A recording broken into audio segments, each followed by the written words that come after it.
Guys नमस्ते। म अहिले चाहिँ कुन ठाउँमा छु थाहा छ? यो हेर्नु त भिड कस्तो छ। यतापट्टि भिड देखाइदिउँ अनि यता अलि ठाडो गरेर देखाउँ त। ल गाइस म अहिले ठ्याक्कै शीतलमा छु होइन। यो देख्नु भएको छ नि, दिस इज हर्राकै फल हेर्नु त, हर्राको फल कस्तो फलेको थियो गाइस। अब म हर्रा टिप्दैछु खोइ प्लास्टिक हर्रा टिप्दैछु गाइस, हर्रा टिप्दैछु गाइस है। हर्रा हन्टिङ हो यो, तपाईँ देख्न सक्नुहुन्छ होइन।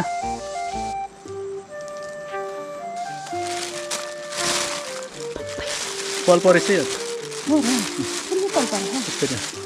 ओहो यस्तो फलेको रहेछ गाइस है। माथि जान नि नपर्ने यही एउटै हाँगामा यो प्लास्टिक नै माथि समाएर टिप्दै हाल्दै गर्छु है। यहाँ पनि रहेछ ल है। झरप झरप हर्रा तरप तरप पर्रा। आमामा गाइस औषधि हुन्छ यो है। ए हर्रा चस्माले झ्याउ गएर चस्मा खोल्यो अब प्लास्टिकमा हालेको पनि देख्छु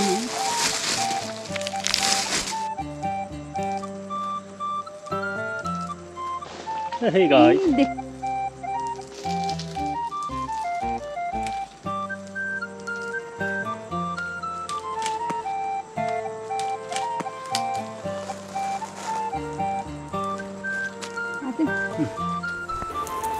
अप्ठ्यारो ठाउँमा चाहिँ फल्दो रहेछ कि यसको रुखहरू। अप्ठ्यारो ठाउँ मात्रै चाडमा होइन।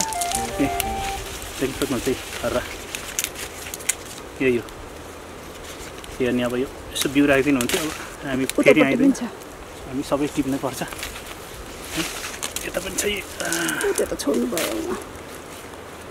हाँगामा त तल्लो हाँगा पनि छ। हाततिर कि अर्को हाततिर